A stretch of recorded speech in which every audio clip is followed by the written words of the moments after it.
Ito pa mga bossing ko ang ating mga sikat na mga pampaswerte na gagamitan natin ng mas powerful mga bossing ko ngayong umagang ito mga bossing. 7 words mga bossing ko para maka-attract tayo ng higit na swerte tagumpay sa buhay.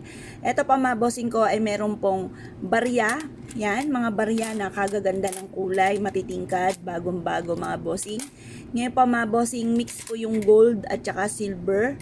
Yan pa mga bossing. Ngayon pa mga bossing, hugasan muna natin itong mga barya na gagamitin natin mga bossing ko sa pampaswerte.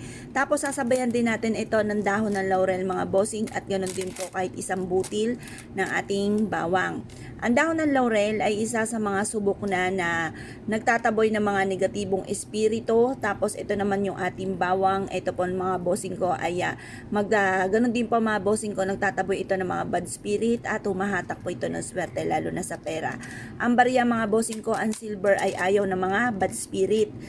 Yung mga gumagamit ng kaliwa, ayaw po niyan. Tapos, ito po ay bilog para mabilis gumulong ang magandang kapalaran. The best po itong ating bilog na barya mga bossing. Ngayon pa mga bossing, bukod po dyan, hihilamusan natin ito ng asin mga bossing.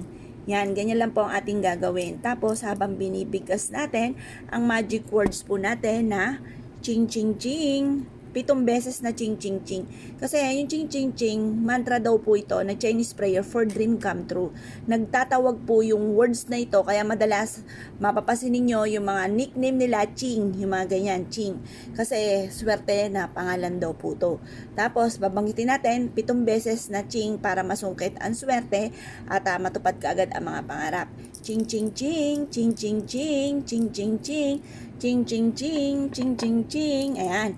7 beses mga bossing. At pagkatapos, hayaan nyo lang po ito sa liwanag ng sinag ng araw at makakatulong po ito upang sa ganon, mas higit na maraming blessing ang dumating po sa inyo, lalo-lalo na dahil ngayon nga po ay bare month na, kung kaya't mas mainam, mga bossing ko na tayo ay gumawa ng mga pampaswerte na mag-a-attract ng swerte tagumpay sa buhay. Proven po ito na napakaswerte.